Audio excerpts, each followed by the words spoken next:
राजधानी दिल्लीतल्या मेजर ध्यानचंद स्टेडियममध्ये आजपासून आदि महोत्सव सुरू झालेला आहे। महाराष्ट्रासह इतर जी राज्य आहेत देशातली त्या राज्यांमध्ये आजही आदिवासी लोक राहतात, आदिवासी संस्कृती जपली जाते आणि तीच यापुढे कायम राहावी या साठीच राजधानी दिल्लीतल्या या स्टेडियमवर आपण पाहतोय वेगवेगळ्या राज्यांचे जे स्टॉल्स आहेत ते या ठिकाणी लावण्यात आलेले आहेत आणि ज्या काही गोष्टी आहेत म्हणजे आदिवासी समाजाशी निगडीत ज्या काही गोष्टी आहेत त्या सगळ्या गोष्टींचं प्रदर्शन जे आहे ते या ठिकाणी खरं तर ठेवण्यात आलेलं आहे। महत्त्वाचं हेच आहे की महाराष्ट्रातला देखील एक स्टॉल या ठिकाणी आहेत। माझ्यासोबत एक दिल्लीकर महिला आहेत, त्यांनी नुकताच या स्टॉलला भेट दिली। क्या लगता है आपको आदिवासी संस्कृति और ये सब आपने चीज़ें भी देख ली? बहुत अच्छा लग रहा है और ये सारी चीज़ें ऑथेंटिक है, ऑर्गेनिक है और हमारे देश में इतनी बड़ी धरोहर है ये, तो इस चीज़ को प्रमोशन अगर मिले तो इससे बढ़िया कुछ नहीं हो सकता।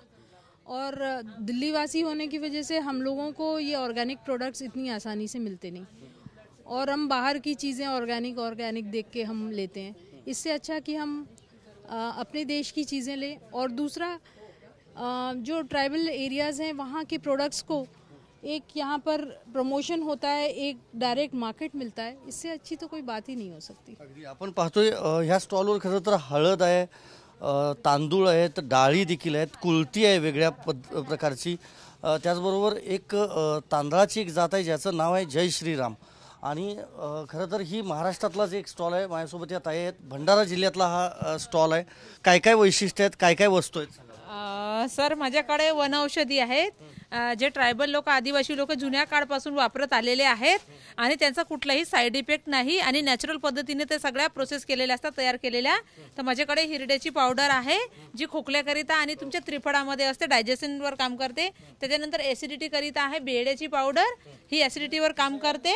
आणि त्यानंतर आहे भुईनी पावडर, ही खूपच महत्त्वाची आहे, ही डेंग्यू मलेरिया ब्लड प्युरिफिकेशन आणि शुगरवर काम करते। खूपच ही काय आहे बेदाण्यासारखा दिसणारा हा प्रकार आहे? सर हे मोहफूल आहे, हे ड्राय मोहफूल आहे, हे एक किशमिश आहे, ट्रायबल लोकांचं किशमिश आहे आणि हे जंगलातील प्रोडक्ट आहे।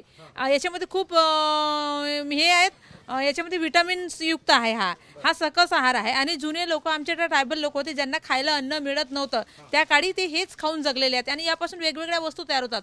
मोहाचे लाडू, आता माझ्याकडे मोहाचे लाडू मी सध्या यावेळी आणलेले नाहीये, परंतु ह्याच मोहापासून तयार झालेलं माझ्याकडे हे मोहाचं जॅम म्हणजे हे मोहाचं टॉनिक आहे, मोवा राब म्हणतात याला, हे इम्युनिटी बुस्टर आहे आणि हे प्रसूती झाल्यानंतर जे डिलिव्हरी पेशंट्स आहेत त्यांच्यासाठी खूपच लाभदायक आहे प्रसूतवातावर आणि लहान मुलांना जसं आपण बोर्विटा वगैरे घेतो त्या जागी हे काम करतं। खूप कष्ट लागतात हे सगळं गोळा करताना, जंगल परिसरामध्ये जाऊन ते गोळा करणं, त्याच्यावर सगळी प्रक्रिया करणं, नाही खूप कष्ट आहे सर, खूप मेहनती काम आहे आणि हे ट्रायबल लोकच करू शकतात, अन्यथा दुसरे करू शकत नाही। अगदी या स्टॉलवर खरं तर डिंक पण आहे जो आपण झाडांच्या बुंद्यांवर यापूर्वी पाहिला असेल। आणखी हां चांगली क्वालिटी असते सर याच्यामध्ये, धावड्याच्या डिंकामध्ये, याला विदेशामध्ये पण खूप चांगली मागणी आहे सर। आमच्या ज्या ट्रायफेडचे अधिकारी आहेत ते सुद्धा आमच्याकडूनच घेऊन घेतात सर। माझ्यासोबत आणखी एक ताई आहेत, त्या मराठी आहेत। खरं तर तुम्ही कुठून आला आहात आणि काय खरेदी केला आणि एकंदरीत भंडारा, गोंदिया, नंदुरबार, गडचिरोली आदिवासी एरिया, जंगलाचा एरिया म्हणून परिसर म्हणून त्याला ओळखलं जातं। आम्ही भोपाळवरनं आलोत आणि मला हे पाहायचं होतं कारण सगळं ट्रायबल आणि ह्यांचे सगळे वेगळे प्रोडक्ट्स असतात। तर महाराष्ट्राबद्दल विशेष रुची आहेच आहे, पण ह्यांच्याकडचं जे अलसी ऑइल आहे ते मी घेतलं आहे कारण ते जॉईंट पेनसाठी वगैरे चांगलं आहे। तर घरातले सगळे जे वयस्कर लोक आहेत किंवा ज्यांना असे काही प्रॉब्लेम्स आहेत त्यांना असं हे गिफ्ट करायला चांगल्या गोष्टी असतात आणि मला त्यांचं काहीतरी एक दीपमाळ आणि काहीतरी वेगळ्याच गोष्टी सापडल्या ज्या मी कधी ऐकल्या नव्हत्या। हां म्हणजे मला माहिती नसते म्हणून पण मी त्यांना विचारत असते की हे काय आहे। आणि अर्जुन पावडर पण आहे, ते पण आवडलं मला। तर आणि भंडाऱ्यातनं आल्यात त्यांचं तांदूळ मी सगळीकडचा ट्राय करत असते, तर मी ते घेणार आहे विकत। काय वाटतं शहरीकरणाच्या एकंदरीत आपण दररोजच्या दैनंदिन जीवनात हे सगळं विसरून चाललोय असं वाटतं?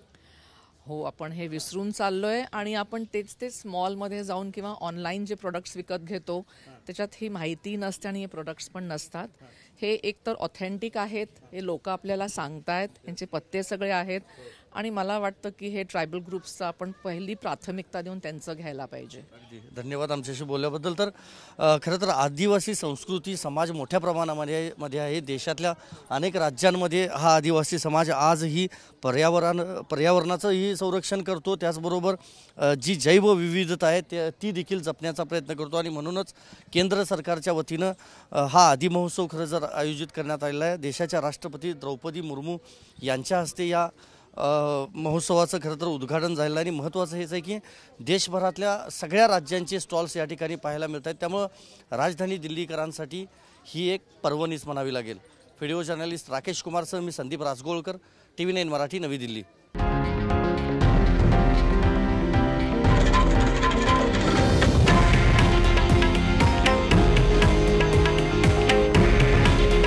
हे आहे देशातील नंबर 1 न्यूज नेटवर्क आणि आपण पाहत आहात TV9 मराठी. काळजी तुमची, हित महाराष्ट्राचं.